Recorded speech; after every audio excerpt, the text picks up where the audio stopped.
चलो बेटा चैप्टर 7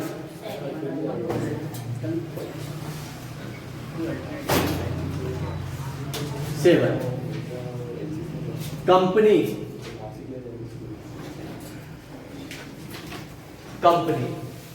इसमें आया है इशू ऑफ शेयर।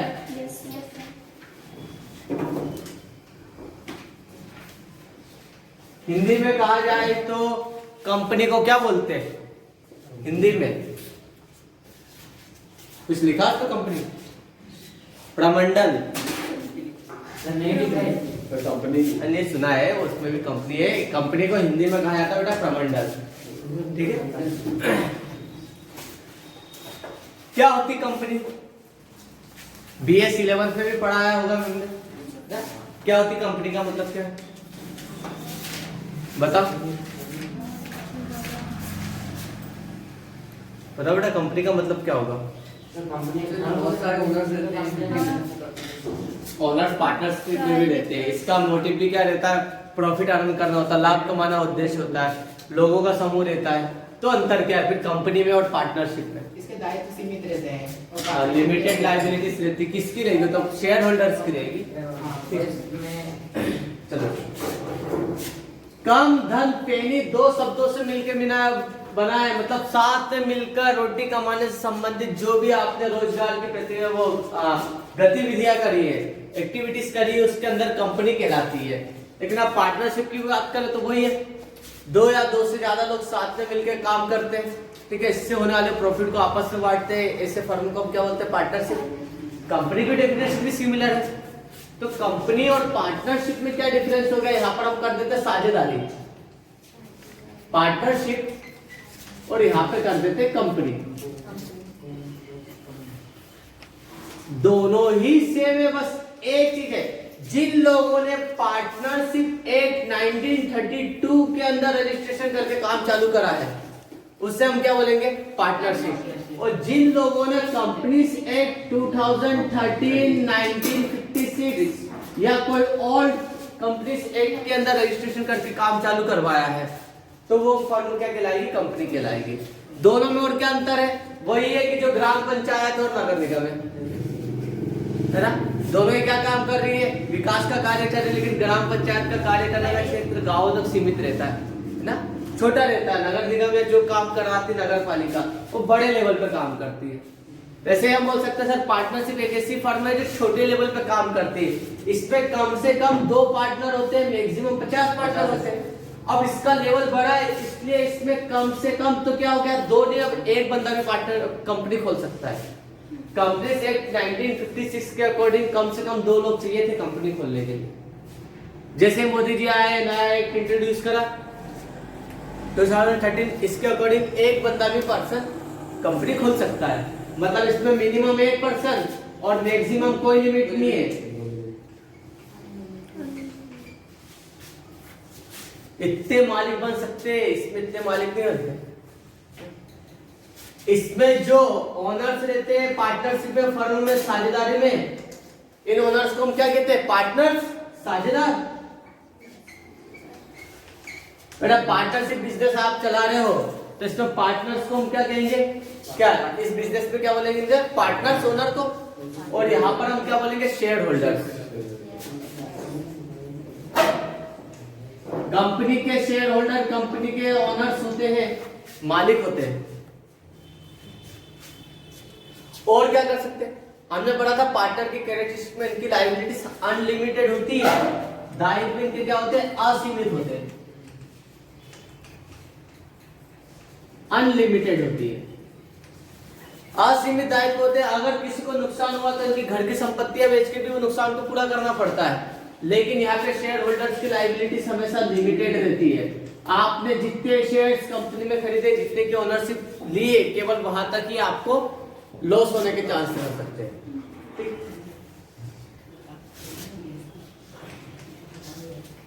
एंटिटी, अस्तित्व कैसा है इसका? है ना, पार्टनर्स और पार्टनरशिप फर्म दोनों को एक ही माना जाता है, साझेदारों को, साझेदारी फर्म को दोनों को एक माना जाता, दो नहीं माने जाते हैं। मतलब ये क्या है? कोई सेपरेट एंटिटी नहीं है, नो सेपरेट एंटिटी। पृथक अस्तित्व का अभाव है इसमें।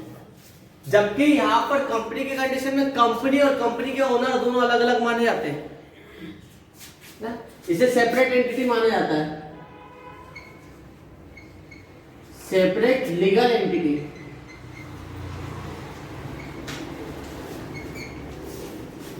इसका अस्तित्व क्या है, शेयर होल्डर से अलग रहता है।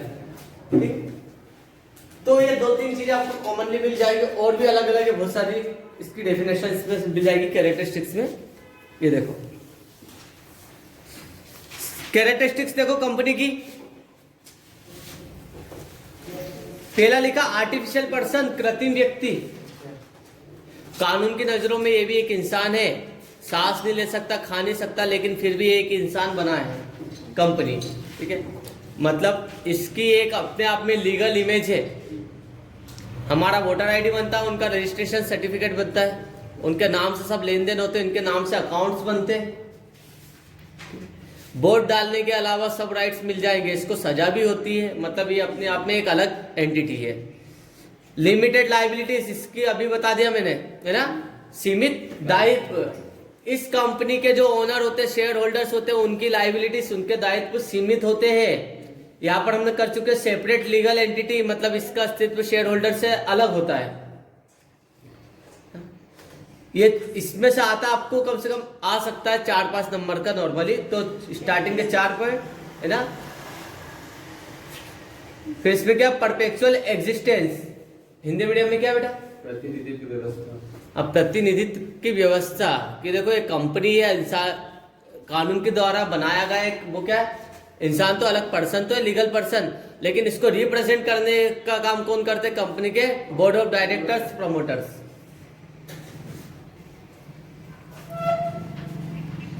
एक मिनट, फिर इसका 7 नंबर वाला देख लेना, कॉमन सील। अब आपने तो बोल दिया कि इंसान है, ये इंसान की पहचान क्या, हमारी कैसे पहचान बताते हैं लीगल में, सिग्नेचर की। अब एक कंपनी सिग्नेचर करेगी, उसका क्या प्रूफ है, इसकी एक सील होती, कॉमन सील। ठीक है, कि अगर ये सील लगे इट मींस कंपनी ने इस पे सिग्नेचर कर दिया है, उस डॉक्यूमेंट्स को कंपनी द्वारा मान्य मिल जाते हैं। ठीक, फिर और भी आ गया 9 नंबर का देख लो, राइट टू फाइल शीट। इसको भी क्या करने का अधिकार है, फाइल दस्तावेज को दाखिल करने का अधिकार है। डिफाइंड एरिया ऑफ एक्टिविटी, इसके भी काम करने के, कार्य करने के क्षेत्र है ना, पूर्व निर्धारित होते हैं। Winding up under the act, इस कंपनी का समापन भी कंपनीज एक्ट 2013 या 1956 के अंडर हो सकता है, हो जाता है। नॉर्मली आप देखो तो बहुत सारी चीजें मिल जाएगी। हम देखते हैं इसमें टाइप्स ऑफ कंपनी, कितने तरह की कंपनियां होती है। कंपनी के प्रकार, पहला on the basis of liabilities, दायित्व के आधार पे कंपनी। लाइबिलिटीज में आगे लिमिटेड लाइबिलिटीज और unlimited liabilities. Limited liabilities company में क्या है, लिमिटेड बाय शेयर, जितने के आपने शेयर लेकर ले रखे, आपकी लाइबिलिटीज वहां तक ही सीमित है। अभी शेयर क्या होता है वो अपन पढ़ेंगे। और लिमिटेड बाय गारंटी, है ना, गारंटी तक लिमिट है ना। इसमें अंदर क्या दे रखा है, ये नीचे देख लो, companies limited by guarantee, the member of such a company take a guarantee to pay a certain amount of money in case of its winding up, कि भाई अगर कंपनी बंद होगी तो कम से कम आपको इतना अमाउंट है ना पे करना ही पड़ेगा। लिमिटेड बाय गारंटी है। As long as they member or within 1 year of living membership, such companies can be with or without share capital, this are not for earning profit but are form for social welfare. ये companies क्या हो सकती है, NPO हो सकती है, non profit organisation हो सकती है। फिर यहाँ पे दे दिया on the basis unlimited company, जिसकी लाइबिलिटीज लिमिटेड नहीं है, ये 1% कंपनीज हो सकती है, छोटी कंपनियां हो सकती है, अनलिमिटेड कंपनियां हैं। प्राइवेट कंपनी का मतलब ऐसी कंपनी जिसमें ओनरशिप किसकी होती है, प्राइवेट सेक्टर की होती है। इसमें पहले आ गए जनरल प्राइवेट कंपनी और आ गई 1% कंपनी। मिल गए? लाइक आप सोच रहे हो यार कि मुझे कंपनी खोलना, हमें पार्टनरशिप फर्म नहीं खोलना है, तो आपने कंपनी खोली, आपको पता है पेड अप कैपिटल कम से कम 50 लाख रुपए चाहिए, पैसा है, और आपने रजिस्ट्रेशन किस में करवाया, कंपनी सेट में करवा दिया, आपने कंपनी खोल ली। ये कौन सी कंपनी कहलाएगी, जनरल पब्लिक कंपनी है, प्राइवेट कंपनी। और 1% कंपनी जब एक बंदा कंपनी ओपन कर रहा है, ठीक है, तो 1% कंपनी और क्या हो गया, जनरल प्राइवेट कंपनी। इन दोनों में भी अपन क्या कर सकते हैं, जनरल प्राइवेट कंपनीज को हम पार्टनरशिप में भी बता सकते हैं। देखो इसमें क्या लिखा है, जनरल पब्लिक कंपनी 293 पे लिखा है सामान्य निजी कंपनी। देखो इसका नीचे देखा, limited number of member from minimum to maximum 50। मिल गया। और उधर पार्टनरशिप एक्ट की कैरेक्टरिस्टिक्स में भी लिखा था, हालांकि पार्टनरशिप एक्ट में लिखा नहीं है कि मैक्सिमम इससे पार्टनर होना चाहिए, ये तो किसने बताया है, कंपनीज एक्ट ने बताया है, और इसी एक्ट को हम फॉलो करवा रहे हैं पार्टनरशिप में। हमारा जो पूरा क्वेश्चन है वो किस तरफ का घूमता, पब्लिक कंपनी तरफ। जनता द्वारा बनाई गई कंपनियां है ना, सार्वजनिक कंपनी। अब इसमें on the basis of size के हिसाब से कंपनी आती है। दो प्रकार की कंपनी होती है, पहली होती है छोटी कंपनी और दूसरी होती है बड़ी, स्मॉल और लार्ज कंपनी। स्मॉल कंपनी कौन सी होगी,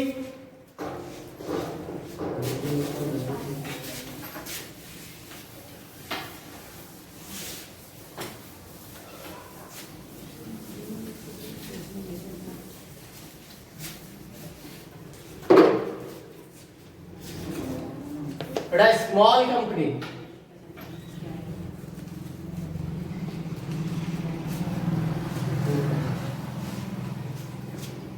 दो रूल लगना चाहिए।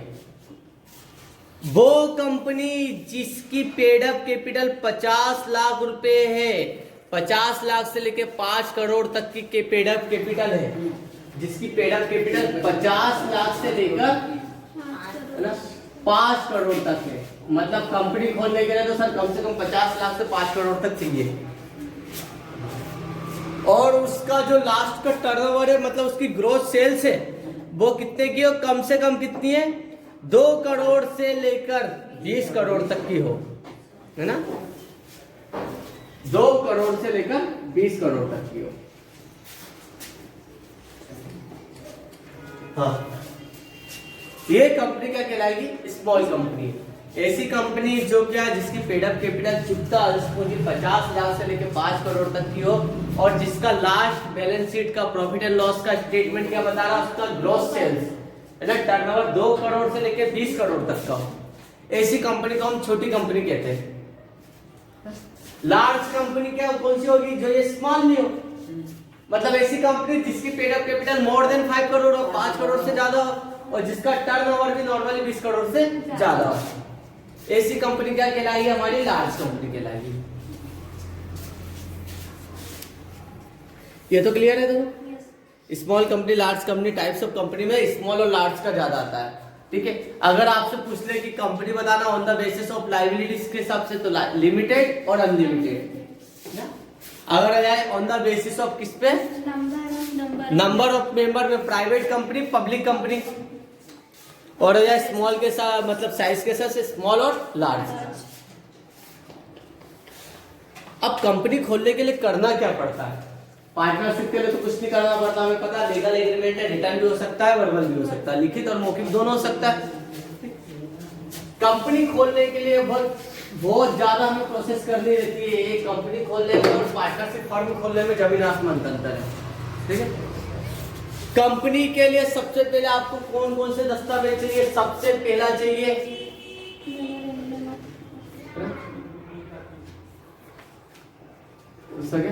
Memorandum of association. हिंदी में कहा है बेटा पार्षद सीमा नियम।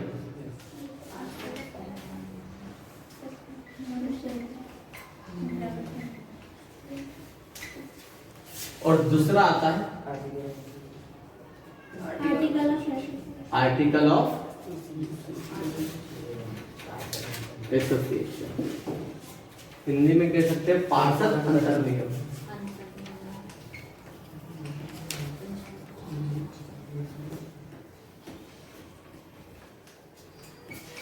शॉर्ट फॉर्म में MOA और AOA क्या होंगे? Memorandum of association. कंपनी के रूल इंटरनल एक्सटर्नल। हाँ देखो, ये वही बात होगी कि आपका घर है, आपको के घर चलाने के नियम अलग है और देश चलाने के नियम अलग है। घर चलाने के क्या नियम है? मम्मी पापा ने, दादा दादी ने कुछ नियम बना दिए होंगे कि बेटा इतनी बजे हम उठ जाते हैं, इतनी बजे खाना खाना है, इतनी बजे सब घर में आ जाना है, चिल्ला नहीं सकते हो, मार नहीं सकते हो, मतलब कुछ ना कुछ हमने नियम बना रखे ताकि हमारा घर अच्छे से चले, डिसिप्लिन में चले। अब इसका मतलब है कि घर में नियम बना दे तो बाहर जाके सर फोड़ दो। बाहर के नियम में तो कुछ हो, ताकि बाहर जाके हमें कि भैया घर में तो ठीक है हम बिल्ली बन के बैठे, बाहर शेर बनने लग जाए, तो बाहर देश को चलाने के भी कुछ नियम है, ठीक है। उन नियमों को फॉलो करना भी ज्यादा जरूरी है कि हमें रोड पे कैसे चलना है, ठीक है, कौन कौन से सिग्नल फॉलो करना, हम क्या क्राइम मतलब कौन कौन से काम नहीं कर सकते, सारी चीजें पता होनी चाहिए। तो यही बोल सकते वो नियम जो सरकार ने निर्धारित करे, कंपनी के रजिस्ट्रार ने निर्धारित करे, सेबी द्वारा निर्धारित है ना, security exchange board of India SEBI द्वारा, ठीक है। कंपनीज एक्ट 2013 के अंदर कुछ नियम निर्धारित कर रखे हैं ना। सेबी कंट्रोलिंग बोर्ड है, जैसे बैंकों का bank RBI reserve bank of India, वैसे ही कंपनियों का हेड ऑफ रेगुलेटेड बॉडी कौन सी होती है? SEBI. Security exchange bank of India, अपने यहाँ पे सबकी रेगुलेट बॉडी होती है, पर्टिकुलर एक नहीं है ना? टेलीफोन की ट्राई है, telecom regulation authorities of India है ना। कंपनीज के लिए सेबी, बैंकों के लिए RBI, ये सब के RBI के अंदर भी दो एक्ट थे, RBI एक्ट 1934 और बैंकों को चलाने के लिए बैंकिंग रेगुलेशन एक्ट 1949। लेबर्स के लिए फैक्ट्री एक्ट है ना, लेबर लॉ है, मुस्लिम लॉ भी है, हिंदू लॉ भी है, सब इतने सारे लॉ है हमारे पास। सब चीज को चलाने के लिए कुछ ना कुछ नियम अधिनियम बने हुए हैं, कानून बने, इनकी रेगुलेट बॉडी बनी हुई है। तो ये वो है MOA जो कौन बनाती है? सरकार द्वारा बनाया गया। इसके अंदर कंपनी के लिमिटेशन बाउंडेशन होती है, सब जानकारियां लिखी रहती है, कंपनी का नाम ये है, ये काम करेगी, इसकी ऑथराइज्ड कैपिटल इतनी है, ठीक है, कंपनी ये काम नहीं कर सकती, जनता के विरुद्ध कोई से ऐसा प्रोडक्ट नहीं बना सकती, पूरी जानकारियां इसमें लिखी रहती है, ताकि इन नियमों को बता दी जाए भैया इस नियमों के आधार पे आपको क्या करना पड़ेगा, काम करना पड़ेगा। तो बहुत सारी कंपनियां जो मनमाना काम करती है, हम डेयरी मिल्क के बारे में सुन रहे थे कि गाय का मांस मिला जाता है उसमें, है ना, मैगी में कासा और अलग दूसरी चीजें मिली रहती है, ठीक है, और कुरकुरे इस तरह के बहुत सारे ऐड आते हैं जिसमें कहीं ना कहीं मिलावट के बारे में आया है, जबकि MOA में बता चुके हैं कि आप ये चीजें नहीं मिला सकते हो हार्मफुल प्रोडक्ट्स को। उसके बावजूद भी अगर मिलाया तो फिर कंपनी क्या बोलती है कि आपने आपके मेमोरेंडम ऑफ एसोसिएशन का उल्लंघन करा, इसलिए कंपनी को ऊपर जुर्माना हो सकता है, बंद भी हो सकती कंपनी। तो पार्षद सीमा नियम, इसमें बताया सीमाएं बताइए इसमें मेमोरेंडम ऑफ एसोसिएशन में, ठीक है, कंपनी की। एक हिंदी मीडियम बुक दो फिर किसके पास एक्स्ट्रा है ना, ये देखो इसके अंदर भी पार्षद सीमा नियम कंपनी का सबसे प्रमुख दस्तावेज है। सबसे पहले आप कंपनी आप रजिस्टर्ड करोगे तो ये तो चीज आपको चाहिए ही चाहिए, ठीक है, कि कंपनी से सबसे पहले कंपनी सोचती है हमें सेबी से MOA मिल जाए। तो इन फ्यूचर आप किसी कंपनी में जाओगे या कंपनी इनकॉर्पोरेट करोगे तो आपकी सबसे पहले रिस्पॉन्सिबिलिटी क्या है कि सेबी में रजिस्ट्रेशन के लिए अप्लाई करो और सेबी से सबसे पहला कौन सा डॉक्यूमेंट्स मिले, MOA, ठीक है। पार्षद सीमा नियम यह कंपनी अधिनियम के अंतर्गत स्थापित कंपनी की शक्तियों की सीमाओं की व्याख्या करता है। जैसे हमारी शक्तियों की व्याख्या कौन करता है? हमारे मौलिक अधिकार, हमारे फंडामेंटल राइट्स, कभी कैसे जीना है, कैसे रहना है समाज में, वैसे ही कंपनी की सीमाओं के फंडामेंटल राइट्स को कौन बताता है? MOA। ये कंपनी की पूरी सीमाएं निर्धारित करता है कि जब कंपनी मार्केट में आएगी, काम करेगी, तो इनको किन सीमाओं के अंतर्गत काम करना है। इसमें कंपनी के कार्य क्षेत्र दिए होते हैं। कंपनी केवल उन्हीं कार्यों को कर सकती है जो इसमें दिए रहते हैं, इसके बाहर नहीं कर सकती है। इस प्रकार यहाँ पर कंपनी के बाहरी लोगों के संबंध को निश्चित करता है। कंपनी का उद्देश्य पत्र भी कह सकते हैं। इसमें परिवर्तन आसानी से नहीं हो सकता, चेंज बिल्कुल नहीं हो सकता, बहुत मुश्किल होता है, क्योंकि सरकार ने नियमों में बदलाव करना बहुत मुश्किल है। हम हमारे घर के नियम बदल सकते हैं, बाहर के नहीं बदल सकते। तो सबसे पहले कंपनी को ये लेना पड़ता है एमओए, है ना।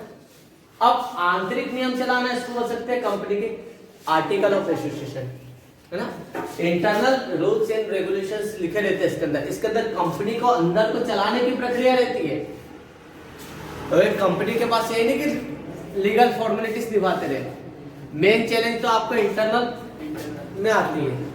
जब आप कंपनी चालू करते हैं 100, 200, 500 लोगों का आपके पास ग्रुप है, इतने लोगों को कैसे संभाला जाए, कैसे अटेंडेंस हो, कैसे मैनेजमेंट किया जाए, है ना। हर एम्प्लॉय को क्या हो, उसको, है ना, कंपनी के बारे में, कंपनी का एम एजेंडा पता हो, कंपनी की प्रोसीजर कैसी होती है, क्या ड्रेस कोड रहेगा, मतलब सारी पॉलिसी प्रोसीजर सब कुछ लिखा रहता है उसके अंदर।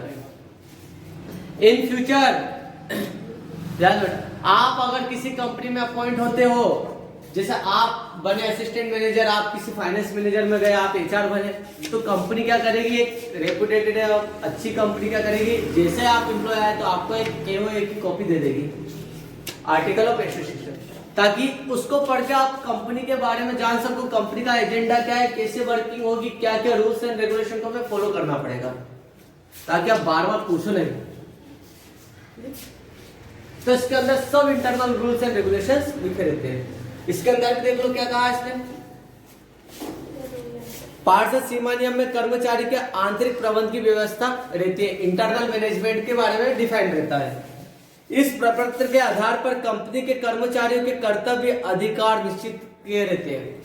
उसमें लिखा रहेगा कि असिस्टेंट मैनेजर के क्या क्या राइट्स रहेंगे, क्या क्या ड्यूटीज रहेगी, रिस्पॉन्सिबिलिटीज क्या रहेगी, कैशियर क्या है, मतलब सबके उसमें, है ना, राइट्स रिस्पॉन्सिबिलिटी सब लिखी है।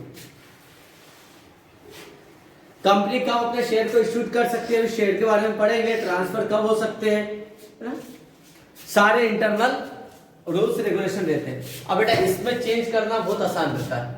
एक नॉर्मल ऑर्डिनेंस पास करो तो हो जाएगा, इसके लिए स्पेशल ऑर्डिनेंस पास करना पड़ता है।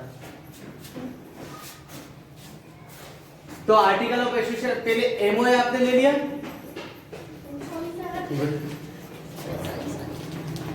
शिवानी ने किसके साथ आती है वो दिक्कत, अकेले आती है। तो पहले आपने ये बना लिया, फिर इसके बाद कंपनी अपनी पेज के इंटरनल रूल्स एंड रेगुलेशन के लिए ये बनाती है, इसकी एक कॉपी भी रजिस्ट्रार को जमा करनी रहती है कि भैया हमने ये बना लिया, हमारी कंपनी के इंटरनल रूल्स एंड रेगुलेशन, ये हमने देख लीजिए, आप सब सही बनाया है, इसमें कुछ कमी तो नहीं। रजिस्ट्रार इसमें देखता और बताता कि भैया आपने इसमें कुछ गलत चीजें या कुछ ऐसी चीजें बताई है जो एमओए में उसका उल्लंघन हो रहा है, कुछ तो कुछ चीजें बता दी जाती है। क्योंकि कंपनी खोलने में ऐसा नहीं कि आपने 78 में खोली, निरंजनपुर में खोली कंपनी, हो जाता। अगर एक चिमनी लगा दोगे ना, एक कोई सी कंपनी खोलने लायक रुचि सोया जैसी, तो धुएं से आधे से आधे घुटन से परेशान हो जाएंगे। कितना वेस्टेज निकलता है कंपनी में, बहुत लार्ज लेवल पे वेस्टेज निकलता है। लाइट कंज्यूम कितनी करेगी वो, तो पता चले लाइट कभी बहुत सारी कंपनियों के सामने आसपास गांव में बसते रहती ना, तो पावर इतना कंज्यूम करती कि उनकी light power up down cut बार बार होता है ना, पावर का फोर्स उनका वो होता है ना, लो वोल्टेज हो जाता है, गांव में होता है। कंपनी वाले पावर हाउस रखते हैं ना, क्या पावर हाउस भी रखते हैं, हाँ पावर हाउस भी रखते हैं सारी चीजें, लेकिन आउटसोर्स का भी यूज करते हैं, है ना, जहाँ पे फैसिलिटी है। और पावर हाउस क्या, नॉर्मली कंपनियां कारखाने कहाँ पे खोलते हैं, यहाँ पे नहीं खोलते, थोड़े दूर एरिया पे खोलते हैं, जहाँ पर क्या है ना, गाँव बस्ती, कोई विवाद करने वाला ना। तो ऐसी बारूद कंपनियां बहुत है ना, बारूद बना मतलब बम बनाने वाली कंपनियां है, दारू बनाने वाली कंपनियां, मेडिसिन बनाने वाली कंपनियां, तो ऐसी बहुत सारी कंपनियां जो वेस्टेज निकाल रही, प्रदूषण ज्यादा कर रही है। तो इसके अंदर सब जानकारियां लिखी रहती ताकि एक कॉपी उसके पास पता चले पहुंच जाए रजिस्ट्रार पास और वो देख ले कि कंपनी के जो इंटरनल रूल्स एंड रेगुलेशन में कुछ ऐसी बात तो नहीं है जो किसी किसी प्रकार से इन नियमों को फॉलो नहीं कर रही। क्योंकि आपने इसमें रजिस्ट्रेशन करवाया था कुछ प्रोडक्ट के लिए, इसमें आपने एक आधे प्रोडक्ट और बढ़ा दिए। फिर क्या आ गया? प्रोस्पेक्टस। एक इनविटेशन होता है पब्लिक के कि भाई हम कंपनी है, यहां पर क्या कर रहे हैं, चालू हो रहे हैं, आप चाहो तो इस कंपनी में इन्वेस्टमेंट कर सकते हो, निवेश कर सकते हो। तो जैसे स्कूल कॉलेज के पैम्पलेट्स मिलते हैं ना, वैसे ही एक तरीके से प्रोस्पेक्टस होता है ना। ये कब दिया जाता है? पब्लिक को ऑफर किया जाता है कि आप आइए और हमारी कंपनी में इन्वेस्ट कीजिए। इसे बोलते हैं प्रविवरण हिंदी में। ये तीन चीज तो मेन है, एमओए, एओए और प्रोस्पेक्टस। फिर statement in Leo of prospectus. कभी प्रोस्पेक्टस नहीं है तो उसके अब्सेंस में इसको यूज किया जाता है। प्रोस्पेक्टस का भी प्रविवरण आपने बनाया नहीं तो उसके अब्सेंस में जो यूज होता है उसको बोलते हैं लियो, है ना? क्या? Statement in Leo of prospectus. कुछ कंपनियां रहती जो इशू नहीं कर रही प्रोस्पेक्टस, है ना, तो वो क्या करती, इसके अब्सेंस में एक और बनाना पड़ता, उसको बताना पड़ता statement of leave in prospectus, है ना, स्थानापन्न प्रविवरण।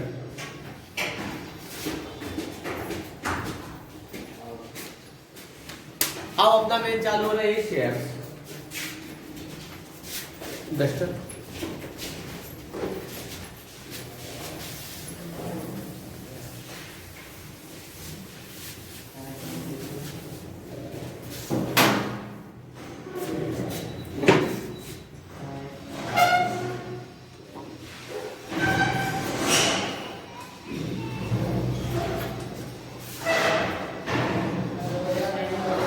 सचिन लिमिटेड, ये प्राइवेट कंपनी जो अपने पीछे पीवीटी लगाती है, जो एलटीडी लगाती है वो लिमिटेड कंपनी, मतलब ये पब्लिक कंपनियां होती है। और बहुत सारे अनलिमिटेड लगाती है, सुना होगा ना, अनलिमिटेड मतलब पर्सनल कंपनी है, उनकी लाइबिलिटीज अनलिमिटेड है। तो हमारा जो पूरा चैप्टर है कंपनी वो इसकी तरफ ही घूम रहा है, पब्लिक कंपनी की तरफ। अब पब्लिक कंपनी की शुरुआत कैसे होती है? ऐसा मैंने एक एग्जांपल दिया था अनुज को, एक पिक्चर थी अभिषेक बच्चन की, गुरु, गुरु नाम है, देखी होगी बहुत सारी, है ना? क्या कुछ स्टोरी पता है?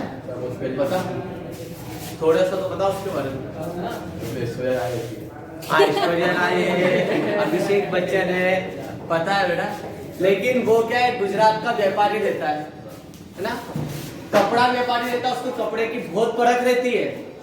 उसे पता है मेरे पास बिजनेस माइंड और गुजराती रहते हैं अधिकतर व्यापारी, होता है बिजनेस दिमाग उनका ज्यादा रहता है।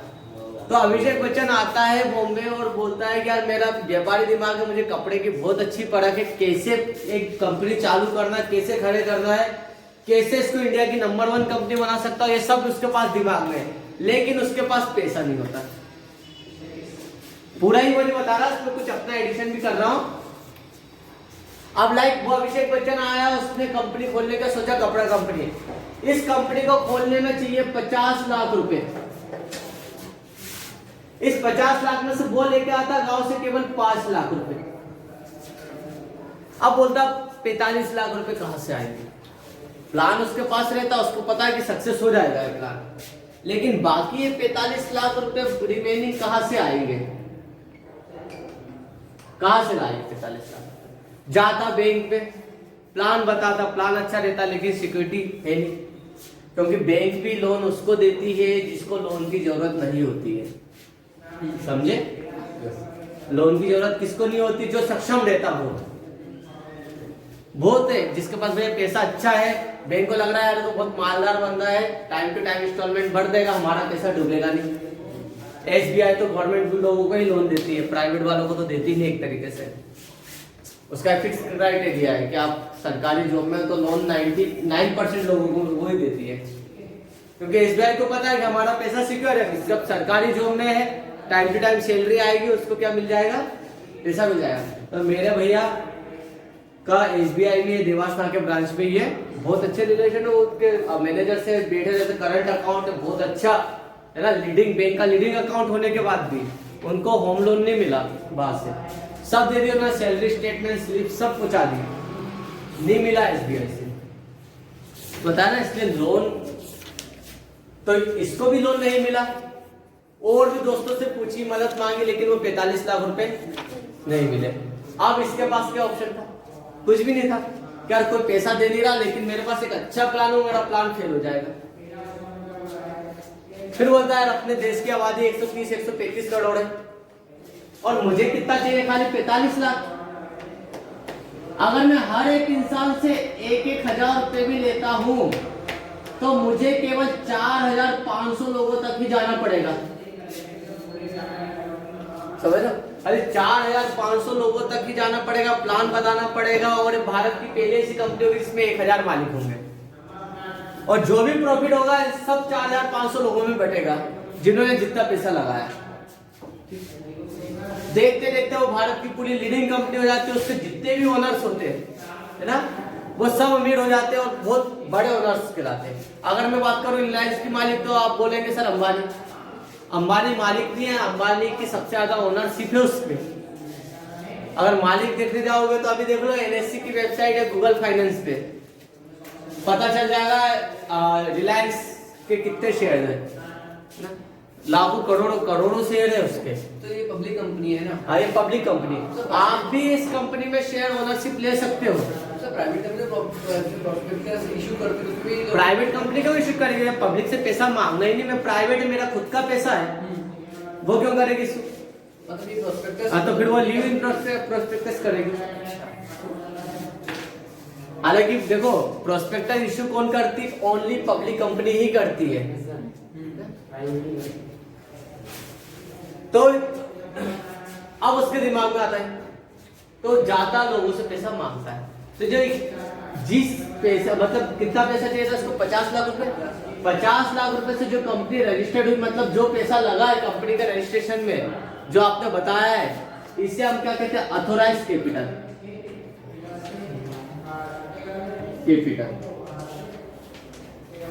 एक कंपनी की कैपिटल आपने कितने हिस्से में बांटी, 4,500 में, 1-1 हजार वाले, ठीक है।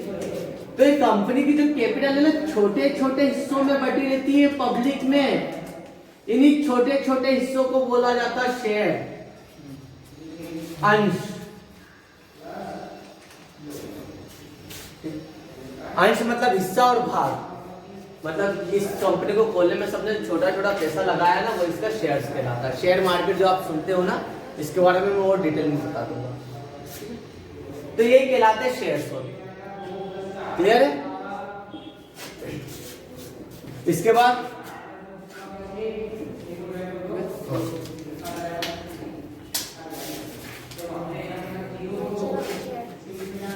अपन तो सीधा प्रैक्टिकल पे आएंगे, जितनी जल्दी हो सके वहां पे बताता हूँ। टाइप्स ऑफ शेयर अभी बाद में बताऊंगा, पहले देख लो शेयर्स पता हो गया। अब इस शेयर्स को खरीदेंगे कैसे, क्या प्रोसेस रहती है, ठीक है। कंपनी क्या मतलब क्या कंपनी कैसे पब्लिक में शेयर इशूड करती है, कंपनी के पास पैसा कैसे आता है पब्लिक के पास, पब्लिक से, ये सारी चीजें अपन देखेंगे।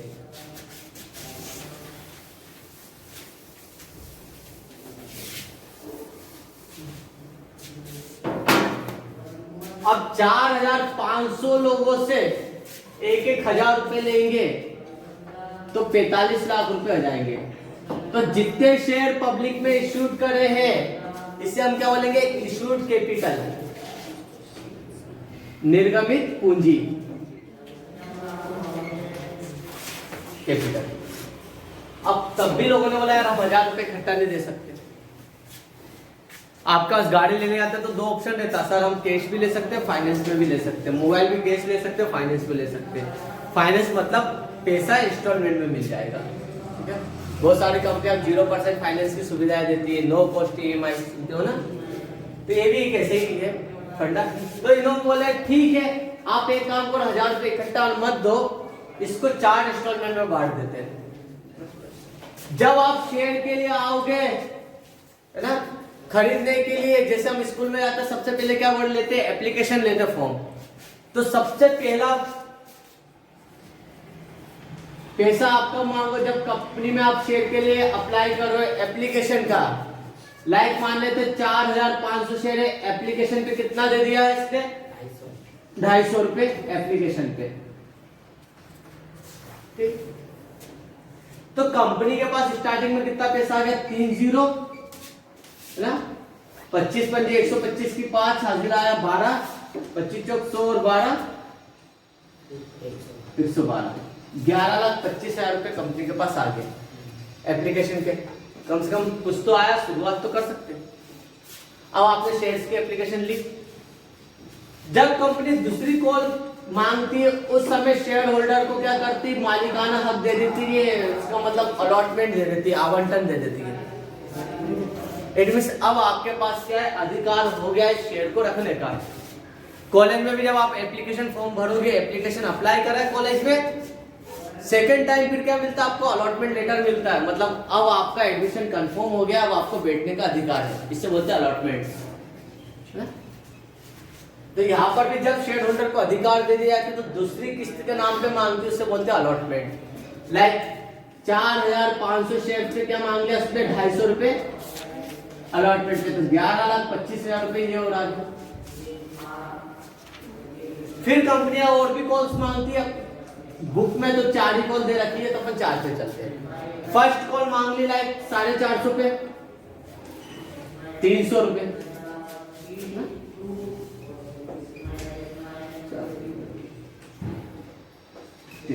13,50,000 की। और लास्ट कॉल मांग लेगी सेकेंड एंड फाइनल कॉल की, 4,500 पे कितना है, 200 रुपए के हिसाब से 9 लाख रुपए। कंपनी समय समय पे अपने शेयर होल्डर से, अंशधारियों से क्या करती है, राशि मांगती है। ठीक है, ये कॉल्स, इसे बोलते हैं याचनाएं, कॉल्स। ये सब क्या कहलाती है, कॉल्स। ये calls application, allotment, first call, second call के नाम से जानी जाती है। हो सकता है थर्ड कॉल हो, फोर्थ कॉल हो, कितनी भी हो सकती है। बट आपको इतना बड़ा क्वेश्चन नहीं करना, 4 कॉल में परेशान हो जाओगे।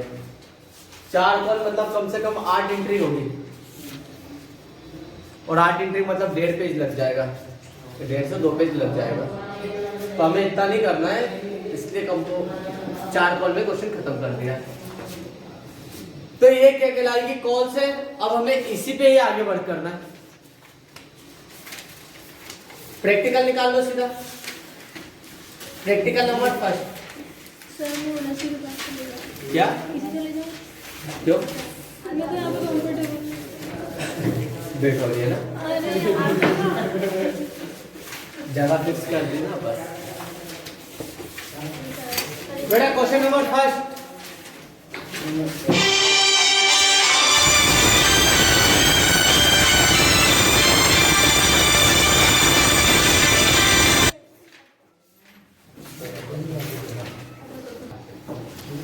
देखो बेटा question number first, page number 391, 391 Hindi medium, English medium, page number 372।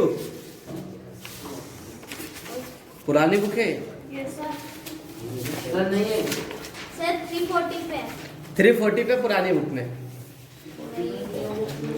चलो यार बेटा, सक्सेस लिमिटेड एक कंपनी है, आपकी बुक में कुछ और नाम होगा, सोनाक्षी है। ठीक है, बात बोलिए, अमाउंट कुछ वो नहीं है ज्यादा।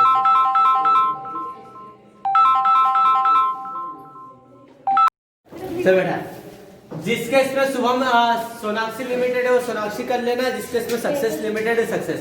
क्वेश्चन सेम ही है, बस नाम अलग है। सक्सेस लिमिटेड के पास 100 रुपए वाले 12,000 शेयर है जिसने जारी करे हैं। ये कंपनी आ गई सक्सेस लिमिटेड, इस कंपनी के पास 12,000 शेयर थे 100 रुपए वाले, मतलब पब्लिक से इसने कितने रुपए मांगे होंगे? 12 लाख रुपए मांगे। इन्होंने सोचा कि यार 12,000 लोग हमें 100 रुपए दे देंगे तो 12 लाख रुपए हो गए। किसी को कुछ क्रॉस क्वेश्चन नहीं आ रहे क्या? क्या आ रहा है बता दे भैया, लेके बढ़ जाओ। हाँ अब नहीं भाग सकते बेटा, पहले भाग गए थे, जब मोदी जी आए तब से तो बहुत सारी कंपनियां बंद हो गई है। अब कंपनी से एक ऐसा आ गया, थोड़ा सा अच्छा कर दिया।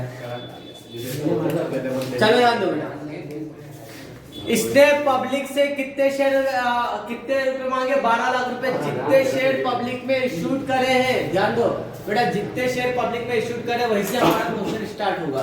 12,000 शेयर जनता में निर्गमित के वहां पे होगा। इस पे एप्लीकेशन पे 20 रुपए, अलॉटमेंट पे 40 रुपए और 40 रुपए फर्स्ट एंड फाइनल कॉल पे मांगे, प्रथम और अंतिम याचना पे 40 रुपए। समस्त राशियां यथा समय प्राप्त हो गई है। All amount have been duly received. Pass the journal entries in the books of company. Company के बुक में हमें जर्नल एंट्रीज करना है। पहले बना लेते हैं अपन वर्किंग नोट इसका।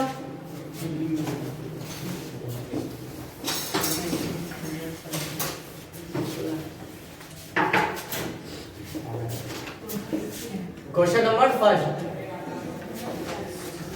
कितने पे? 390 340। Yes, sir. अगर आप लिखेंगे वर्किंग नोट 1। एप्लीकेशन अभी लिखना मत, पहले ध्यान से समझ लो। अलॉटमेंट,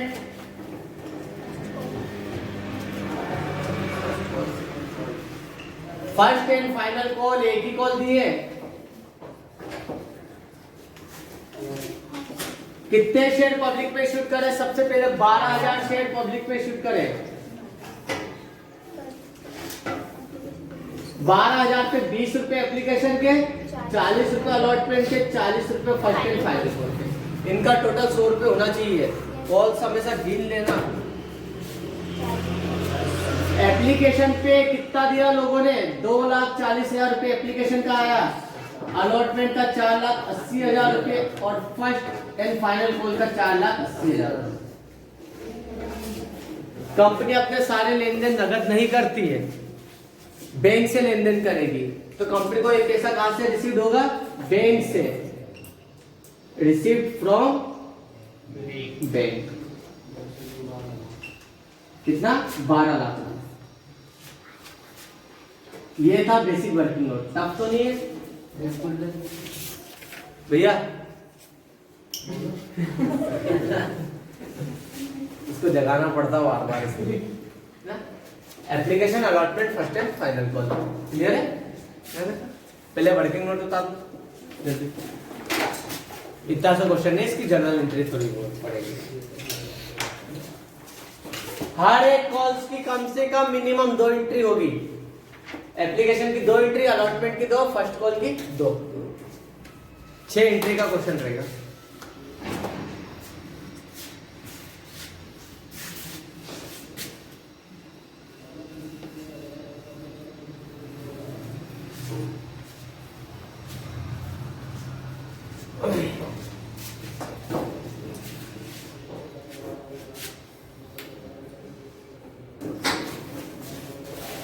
अब करना है इसके journal entries.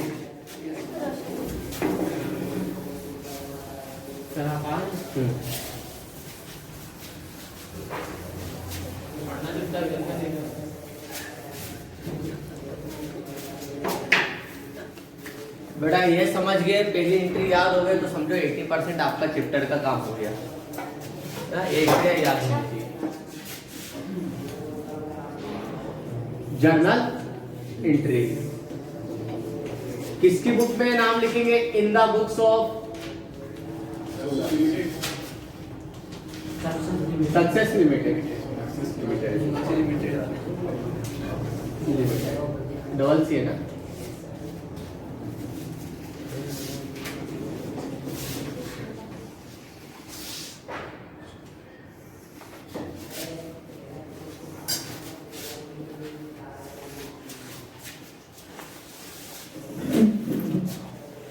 Serial number, particular, ledger folio, LF, debit amount, credit amount. Application का पैसा ऐसा है कि हर इंसान सबसे पहले दे देता है ना। स्कूल गए सबसे पहले एडमिशन फॉर्म का पैसा तो देंगे। एक अच्छी इमेज दिख जाती है, हाँ शेयर होल्डर अच्छे स्टार्टिंग में पैसा दे दिया है, तो कंपनी के पास सबसे पहले एप्लीकेशन का पैसा आता है। और आपको पता है बैंक अकाउंट बनाते कि पैसा आता तो हम क्या करते हैं, डेबिट साइड। तो सबसे पहले आपके पास पैसा आया है एप्लीकेशन के नाम से, बैंक अकाउंट डेबिट टू किस नाम से आया, शेयर एप्लीकेशन के नाम से। एप्लीकेशन आई ना सबसे पहले आपके पास, एप्लीकेशन कितनी आई है, 2,40,000, 2,40,000। नरेशन में क्या लिखेंगे, बीइंग शेयर। बेटा एप्लीकेशन की मनी रिसीव हुई है, एप्लीकेशन मनी रिसीव।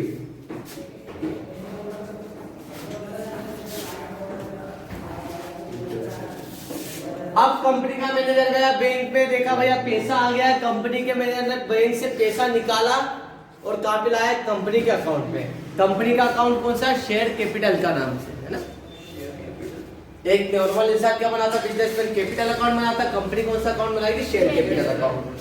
तो पैसा निकाला जो क्रेडिट में था उसको डेबिट में करते हैं।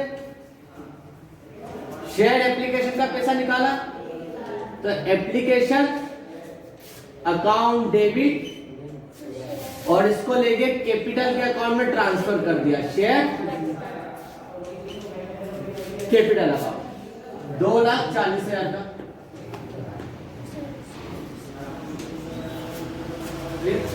नरेशन में क्या है,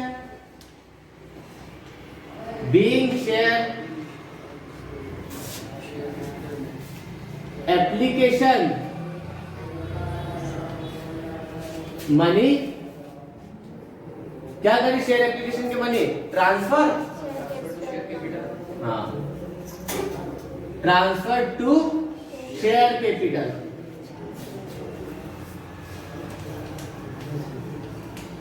क्लियर, पहले 2 एंट्री उतारो बेटा बहुत ध्यान से। ये 2 एंट्री एकदम परफेक्ट हो जानी चाहिए, क्योंकि अब ये पीछा नहीं छोड़ेगी 3-4 चैप्टर तक। तो आ गई है भैया पीछे से। Bank account debit to share application account, share application account debit to share capital account. समझना, पहले पैसा आएगा फिर निकालेंगे और ट्रांसफर कर देंगे।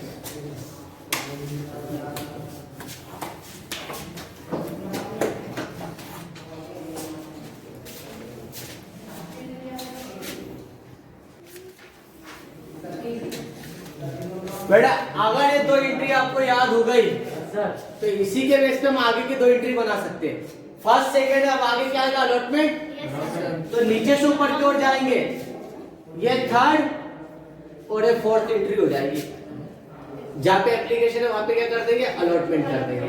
क्या एंट्री आएगी, share allotment account debit to share capital account, फिर आएगी bank account debit to share allotment account.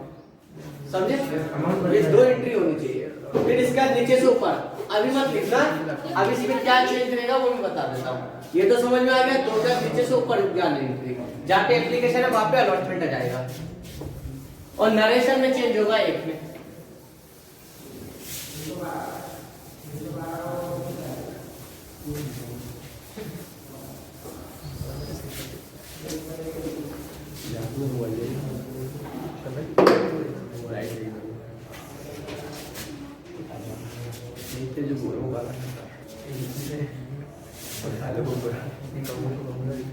अब बेटा हमारे समय पता है, पहली किस्त तो सब क्या कर देते, दे देते है ना।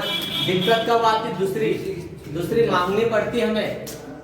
स्कूल में आए, एडमिशन तो ले लिया, फिर सर हम लगाते वो लगाते फिर, है ना, फिर जाते मोबाइल खरीदने गए, गाड़ी खरीदने गए, डाउन पेमेंट कर दिया, फिर उसका किस्त देना पड़ता है।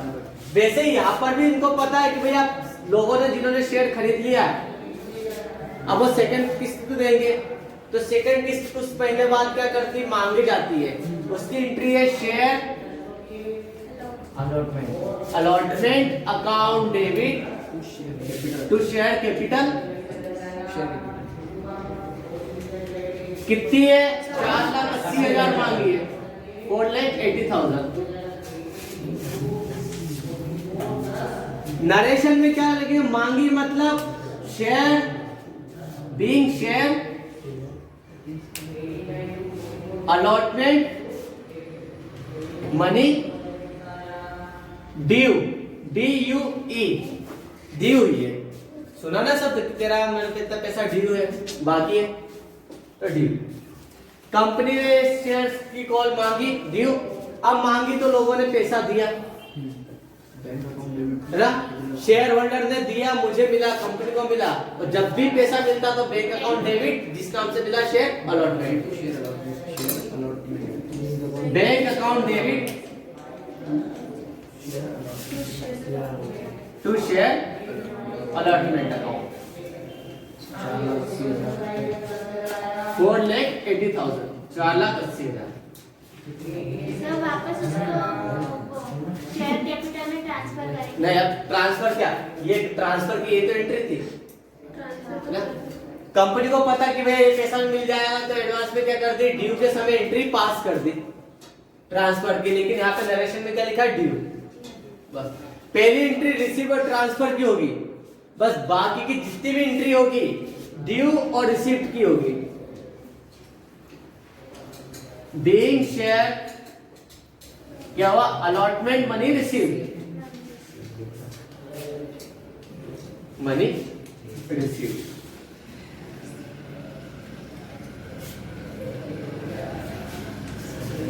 अब इसके बाद किसकी एंट्री होगी? फर्स्ट कॉल की। सेम, कुछ नया नहीं रहेगा। ड्यू और received, being share first and final call account debit to share capital account, being share first and final call money due, फिर bank account debit to share first and final call, है ना? Being share first and final call money received. ये हो गए 6 entry. तो बस पहली entry अगर आपको याद है स्टार्टिंग की 2, तो उससे बाकी की 2 बना सकते हैं, और इन 2 से बाकी की 2 बन जाएगी। अब ड्यू रिसीव्ड की होगी फर्स्ट कॉल की, ठीक है? पहले ये उतारो, फिर फर्स्ट कॉल की एंट्री करते हैं। पहले ये उतारना है ना।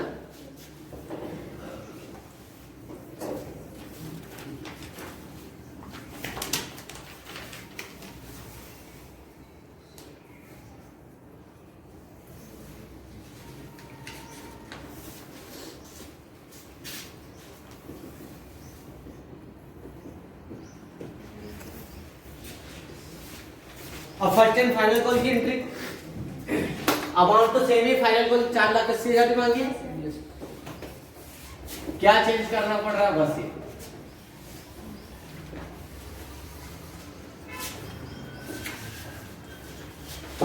बेटा 5वीं एंट्री होगी आपकी, share first and final call जरूर लिखना। ये लास्ट कॉल है, इसके बाद पेमेंट नहीं करना रहेगा। First and final call account debit to share capital account, being share first and final call money due मांगी, तो लोगों ने पैसा दिया। Bank account debit to share first and final call,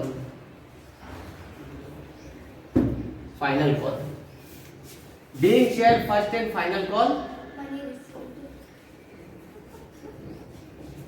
call money received. यहां पर आपका क्वेश्चन कंप्लीट हो जाएगा। टोटल मत लगाओ, इतना ही काफी है। अगर ये हो गया तो एक बार सेकंड क्वेश्चन ट्राई जरूर करना।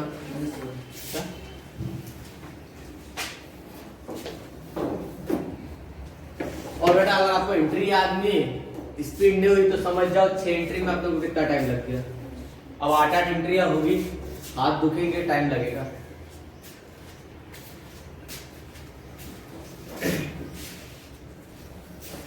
ठीक है, करना अभ्यास।